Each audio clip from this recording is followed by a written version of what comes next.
We are a family. We are Liverpool. This means more.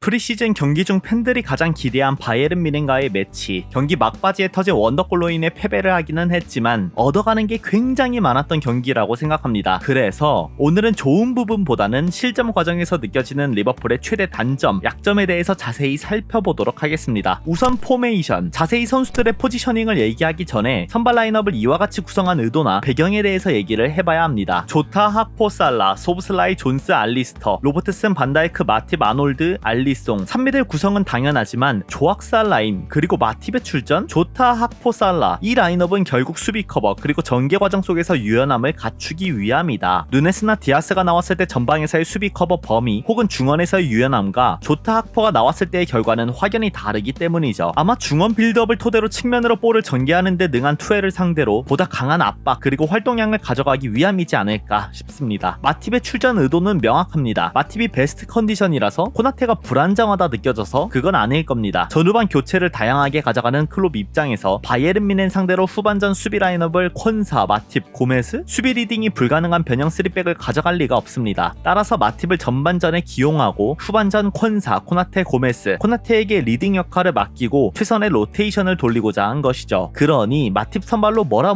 할 필요는 없습니다. 이제 본론으로 들어가 봅시다. 리버풀의 미래, 우선 세세하게 살펴보기 전 프리시즌이라는 것을 감안해야 합니다. 주전급 선수들은 컨디션을 끌어올리는 과정일 뿐이고 로테이션 자원 혹은 유스 자원들은 130% 이상의 에너지를 쏟아내며 감독, 코치에게 잘 보여야만 합니다. 그러니 현재의 퍼포먼스만으로 지나친 평가를 할 필요는 없다. 부상당하지 않고 전반적인 전술 틀을 이해하는 게 더 중요하다. 지나치게 몰입하지는 마시라는 겁니다. 이날 리버풀은 3-2-3의 최대 약점을 보인 경기라고 봐도 무방합니다. 클롭 입장에선 아주 즐거운 스파링이었을 겁니다. 투엘이 리버풀의 3-2-3 포메이션이 가진 치명적인 약점을 집요하게 파고들며 향후 리버풀의 개선점을 알려주었기 때문이죠. 이를 위해 투엘의 전반적인 전술 구성을 살펴봐야 합니다. 투엘은 파리 생제르맹, 첼시 그리고 현재 바이에른 뮌헨 시절까지 전반적인 선수들의 포지셔닝에는 큰 차이가 없습니다. 중앙은 좁게, 측면은 넓게, 풀백과 윙포워드는 와이드하게 측면에 붙어 공간을 벌려주고 센터백과 수비형 미드필더는 최대한 중앙에서 좁은 반경으로 움직이며 빌드업을 전개하는 상황 속 상대의 압박 라인을 더 올리기 위해 노력합니다. 만일 이 중앙에 있는 선수들이 볼을 빼앗긴다면 곧바로 실점에 가까워지겠지만 한편으로 이 선수들이 압박을 견뎌내고 측면 혹은 앞선에 있는 선수들에게 공을 빼줄 수만 있다면 곧바로 측면에 붙어있던 윙포워드와 풀백에게 기회가 생깁니다. 후방 빌드업의 목적을 그 누구보다 잘 활용하는 감독이 투엘이라는 것이죠. 그래서 첼시로 부임한 뒤에도 센터백, 수비형 미드필더 포지션에서 볼 간수 능력, 빌드업을 그렇게까지 강조하고 윙포워드, 풀백 모두 와이드하게 공격적으로 활용하며 중앙에서 만들어지는 그 공간에서 마무리하는 과정을 만들어낸 것이죠. 한마디로 투엘은 센터포워드의 역량이 그렇게까지 중요한 감독은 아닙니다. 넓은 공간 활용을 잘하는 윙포워드, 공격적으로 전진할 수 있는 풀백, 센터백, 수비형 미드필더의 볼 전개 능력이 가장 중요한 감독이죠. 중앙은 좁게, 측면은 최대한 넓게, 만일 팀 조직력이 완벽하지 않거나 압박 과정에서 포지셔닝 미스나 개인의 판단 미스가 발생하는 순간 와이드하게 벌려져 있는 윙포워드나 공격적인 풀백에게 카운터를 맞기 가장 좋다는 것입니다. 이날 리버풀이 정확히 투엘에게 먹잇감이 되기 딱 좋은 조건이었습니다. 첫 번째, 아직은 적응 기간을 거치고 있는 측면 미드필더. 두 번째, 전문 수비형 미드필더가 아닌 커티스 존스. 세 번째, 미드 공간에서 애매한 압박을 시작하는 아놀드. 여러 장면들이 있었지만 정확히 두 번째 실점 과정이 이 모든 부분을 대변해 주었습니다. 경기 상황을 보시면 후방 빌드업 전개 과정 속 리버풀은 높은 위치에서의 압박을 가져가고 있습니다. 중앙 패스 길이 보이지 않다 보니 우파메카노는 전방으로 볼을 전달하게 되죠. 테리 볼을 잡는 과정 속 리버풀 선수들은 여러 실수를 보입니다. 첫 번째, 커티스 존스는 6번 홀딩으로 나온 선수인데 리스크가 큰 예측 수비를 했습니다. 뒤에는 곧바로 센터백밖에 없는데 말이죠. 두 번째, 아놀드, 알리스터 둘 중 한 명은 보다 낮은 지점에서 패스 루트를 차단했어야 합니다. 알리스터가 위에 있다면 아놀드가 내려가거나 아놀드가 위에 있다면 알리스터가 내려가거나 개인적으로는 아놀드의 포지셔닝을 이해하기 힘듭니다. 또 조금 전으로 돌아가서 세 번째, 아놀드가 이처럼 올라와 있다면 대체 후방 라인업과 얼마나 간격이 벌어져 있을까? 다시 돌아와서 보시면 텔은 한 번의 터치로 커티스 커티스 존스를 벗겨내고 곧바로 완전히 오픈된 공간에서 드리블을 하게 됩니다. 화면에 다 담기진 않았지만 무시할라도 노마크죠. 이미 전방에서 와이드하게 벌려있던 사네와 그나브리는 반다이크, 마팁과 1대1을 마주할 수밖에 없습니다. 빌드업 시 측면에 넓게 서 있는 윙포워드는 이 기회를 놓칠 수가 없죠. 이미 수적으로도 3대2, 너무나도 유리한 상황입니다. 무시할라가 중앙으로 좁혀 들어오게 되면 당연히 로봇 또한 중앙으로 좁힐 수밖에 없고, 그럼 리버풀의 좌측에는 사네가 홀로 서 있게 됩니다. 당연히 실점하게 되죠. 여러 실점 과정이 있었지만 전방에서의 압박, 수비에 대한 조직력, 6번 홀딩의 수비력, 몇몇 선수의 공간 커버 능력, 모든 부분에서의 아쉬움이 두 번째 실점에서 보여졌습니다. 와이드하게 벌려있는 윙포워드에 대한 대처가 애초에 힘든 라인업인데 전방에서의 압박마저도 완벽히 이루어지지 않는다면 앞으로도 이러한 실점은 계속해서 발생할 수밖에 없습니다. 언제나 반다이크, 코나테, 알리송 이 세 선수의 슈퍼 세이브만을 기대해야 한다는 것이죠. 정확하게 이러한 공간 창출 패턴은 지난 2021년 맨시티 첼시 챔피언스리그 결승전에서 나온 선취골 방향과 매우 흡사합니다. 이때도 또 투엘인데 어떻게 생각해보면 투엘 입장에서 이날 리버풀을 상대로 위협적인 공간을 창출시키는 게 그리 어렵지 않았을 겁니다. 현 리버풀의 포메이션 구조는 2021년 맨시티보다 더 밸런스가 떨어지는 구조니까요. 여기서도 한번 살펴봅시다. 투엘은 언제나 중앙에 있는 선수들은 좁게, 풀백 윙포워드는 넓게 공간을 창출하는 데 목적이 있습니다. 한마디로 풀백이 넓게 있으면 윙포워드가 중앙으로 좁혀서 공간을 창출시키는 것이죠. 경기 장면을 보시면 아스필리쿠에타가 측면에서 볼을 잡고 맨시티는 강하게 압박을 가져갑니다. 사실 이렇게 한쪽으로 몰아세우는 패턴 자체가 볼을 빼앗기지만 않는다면 투엘이 원하는 방향인 것이죠. 이후 우측 방향이 없으니 맨디에게 전달합니다. 맨디는 와이드하게 벌려있는 벤치렐에게 롱킥을 전달하고 딱